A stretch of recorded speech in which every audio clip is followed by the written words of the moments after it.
ত্রয়োদশ জাতীয় সংসদে নির্বাচনে জিতে বিএনপি সরকার গঠনের পর থেকেই একে একে দেশের বিভিন্ন প্রান্তে খুলেছে আওয়ামী লীগের অফিস। দলটির চিহ্নিত সন্ত্রাসীদের মধ্যে অনেকেই পেয়েছে জামিন।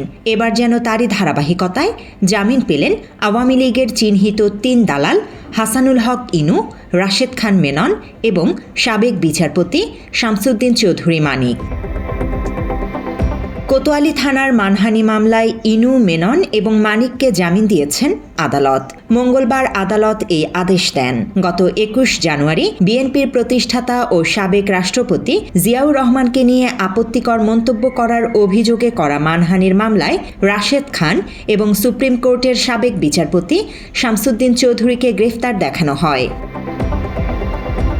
মানহানির এই মামলার অপর আসামি করা হয় হাসানুল হক ইনুকে। মামলার অভিযোগপত্রে বলা হয়, শামসুদ্দিন চৌধুরী মানিক ২০২২ সালের ৩রা অক্টোবর একটি বেসরকারি টেলিভিশনের টক শোতে অংশ নিয়ে জিয়াউর রহমানকে রাজাকার আর যুদ্ধাপরাধী হিসেবে অভিহিত করেন। এর আগে ২০২১ সালের ১৫ই ফেব্রুয়ারি একটি সেমিনারে বিচারপতি মানিক বলেছিলেন, জিয়াউর রহমান মুক্তিযোদ্ধা ছিলেন না, তিনি ছিলেন মুক্তিযুদ্ধে অনুপ্রবেশকারী।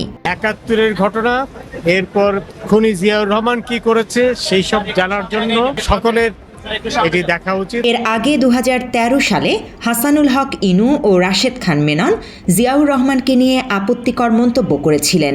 আসামিরা বিভিন্ন সময় জিয়া পরিবারকে নিয়েও বিরূপ মন্তব্য করেছেন বলে অভিযোগে বলা হয়। ৭১-এর খুনি এবং ৭৫-এর খুনির সঙ্গী জেনারেল জিয়াউর রহমান রাজাকার আর জঙ্গির সঙ্গী বিএনপিও রাজনীতিতে হালাল হতে পারে না। ইনু, মেনন, রাশেদরা মূলত হাসিনার শেখানো বুলি আউড়িয়েই মিথ্যাচার করেছেন জিয়াউর রহমানকে নিয়ে।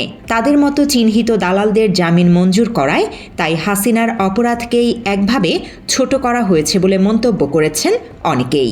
একই সাথে এই ৩ জনের জামিনের কড়া সমালোচনা করছে সাধারণ মানুষ। সে যে ২৫শে মার্চ রাত্রে, ২৬শে মার্চ রাত্রে সে যে মানুষ হত্যা করেছে, কারণ সে তো আগাগোড়াই পাকিস্তানের দালালি করে আসছে, তার জন্মই তো ওখানে। বাত ব্যথা, প্যারালাইসিস কিংবা আর্থ্রাইটিস, আধুনিক ফিজিওথেরাপি ও পুনর্বাসন চিকিৎসায় নির্ভরযোগ্য নাম ডিপিআরসি। এছাড়া সম্প্রতি সন্ত্রাস বিরোধী আইনের একটি মামলায় ৩ মাস কারাভোগের পর জামিনে মুক্তি পেয়েছেন সাংবাদিক আনিস আলমগীর। তার মুক্তির পর সমালোচনা শুরু হয় চারদিকে। এ সময় অনেকেই সামনে নিয়ে আসেন আনিসের আওয়ামী প্রীতি এবং তার এক সময়ের তারেক রহমান ও বিএনপির বিরোধিতার বিভিন্ন লেখার অংশ। বিষয়টি নিয়ে ফেসবুকে পোস্ট দিয়েছেন অনলাইন অ্যাক্টিভিস্ট ও লেখক ডক্টর পিনাকি ভট্টাচার্য। পোস্টে তিনি আনিসের বিভিন্ন লেখার স্ক্রিনশট জুড়ে দিয়েছেন, যেসব লেখায় তারেক রহমান ও বিএনপির অযৌক্তিক সমালোচনা করেন আনিস আলমগীর। আওয়ামী ঘেঁষা ইনু, মেনন, মানিক, আলমগীর ছাড়াও কিছুদিন আগেও ভিন্ন মামলায় জামিন পেয়েছেন চিহ্নিত আওয়ামী সন্ত্রাসীরা। জামিন পেয়েছেন কক্সবাজারের শীর্ষ সন্ত্রাসী, স্বীকৃত ইয়াবা ব্যবসায়ী ও আওয়ামী লীগের সাবেক এমপি আব্দুর রহমান বদি হাইকোর্ট থেকে জামিন পেয়েছেন। দুর্নীতির মামলায় আওয়ামী লীগ আমলেই সাজাপ্রাপ্ত ছিলেন তিনি। একইভাবে জামিন মিলেছে নারায়ণগঞ্জের সাবেক মেয়র আইভি রহমানেরও। গত 18 ফেব্রুয়ারি বরিশাল সদর আসনের সাবেক সংসদ সদস্য ও মহানগর আওয়ামী লীগের সহ সভাপতি জেবুন্নেসা আফরোজ সহ দলটির ৩ শীর্ষ নেতা আদালত থেকে জামিন পেয়েছেন।